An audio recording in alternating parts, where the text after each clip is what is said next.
राष्ट्र में विजयते में अब आपको दिखाते हैं आखिर कैसे कश्मीर घाटी में पीएम मोदी के बुलडोजर प्रहार से आतंकियों के हमदर्दों की बौखलाहट बढ़ गई है। कश्मीर के फिलिस्तीन वाली साजिश रचकर कश्मीर के अमन चैन को बिगाड़ने की कोशिश आखिर कौन कर रहा है? क्या है महबूबा मुफ्ती की फिलिस्तीन वाली साजिश कश्मीर में? देखते हैं, समझते हैं इस रिपोर्ट में।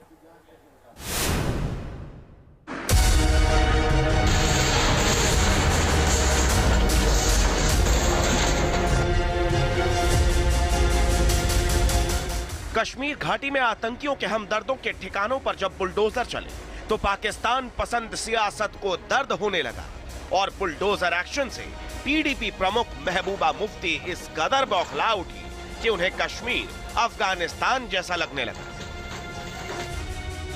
महबूबा मुफ्ती के जहरीले अरमान, कश्मीर को फिलिस्तीन बनाने की साजिश।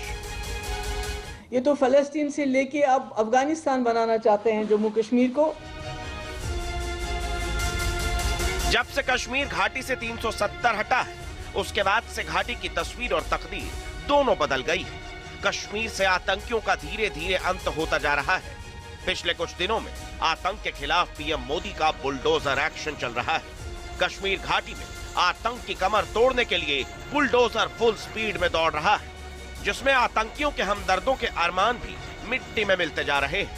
यही वजह है कि पाकिस्तान परस्त नेताओं को बुलडोजर एक्शन से इस कदर मिर्ची लगी हुई है कि वो इसे रुकवाने के लिए तमाम तरह के हथकंडे अपना रहे हैं। पीडीपी प्रमुख महबूबा मुफ्ती ने घाटी के बुलडोजर एक्शन की तुलना अफगानिस्तान के तालिबानी शासन से की, लेकिन महबूबा का असली अरमान कश्मीर को फिलिस्तीन बनाने का है।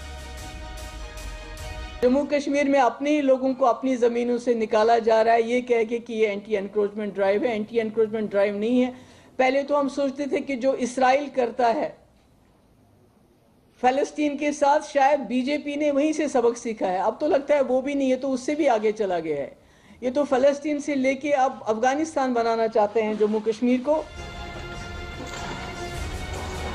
तो सुना आपने किस तरह से महबूबा मुफ्ती को नए कश्मीर में फिलिस्तीन और अफगानिस्तान नजर आ रहा है, लेकिन इसके पीछे महबूबा जैसे नेताओं की मंशा घाटी के अमन चैन को बिगाड़ने की है।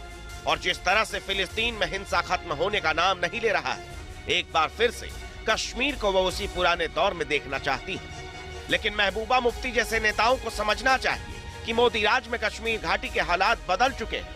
अब कश्मीर उस नई शुरुआत की ओर कदम रख चुका है जहां ऐसे जहरीले सोच वाले नेताओं के लिए कोई जगह नहीं बची है। बीजेपी नेता गिरिराज सिंह ने महबूबा मुफ्ती के फिलिस्तीन वाले बयान पर पलटवार करते हुए कहा है कि घाटी में 370 हटने के बाद से ही महबूबा बौखलाई हुई है और भारत को बदनाम करने की उनकी पुरानी आदत है। ये तो फलस्तीन से लेके अब अफगानिस्तान बनाना चाहते हैं जम्मू कश्मीर को। 370 धारा हटाया जा रहा था, तो यही महबूबा मुफ्ती हैं जिन्होंने कहा था कि तिरंगा उठाने वाला नहीं होले। ये शुरू से आतंकवादियों को बढ़ावा देने का काम किया, समर्थन करने का काम किया। भारत को बदनाम करना, कश्मीर को बदनाम करना उनकी पुरानी आदत है। आतंक पर कश्मीर घाटी में दो तरफा अटैक हो रहा है। एक तरफ कश्मीर को लहूलुहान करने वाले दहशतगर्दों का ऑपरेशन ऑल आउट के जरिए सफाया किया जा रहा है, साथ ही पाकिस्तानी टूल किट के मोहरों के अवैध ठिकानों को जमींदोज किया जा रहा है। आपको बता दें कि 31 दिसंबर को अनंतनाग में मोस्ट वांटेड आतंकी आमिर खान के ठिकाने को बुलडोजर से तहस नहस कर दिया गया था, जिसने पाकिस्तान में छिपकर घाटी में आतंक की मान तैयार की थी। इसके बाद पुंछ में प्रशासन की टीम ने पुलवामा के आतंकी का ठिकाना ध्वस्त कर दिया और फिर जहां से कश्मीरी आतंकवाद को ऑक्सीजन मिल रहा था, अनंतनाग में हुर्रियत नेता काजी यासीर के उस अवैध ठिकाने को भी ध्वस्त कर दिया गया, जिसका नाम टेरर फंडिंग और कई टारगेट किलिंग के मामले में आया था। और मौलवी का मुखौटा लगाकर वो युवाओं को आतंक की भट्टी में झोंक रहा था। यही वजह है कि महबूबा जैसे नेता अब बौखलाए हुए हैं। Team news nation.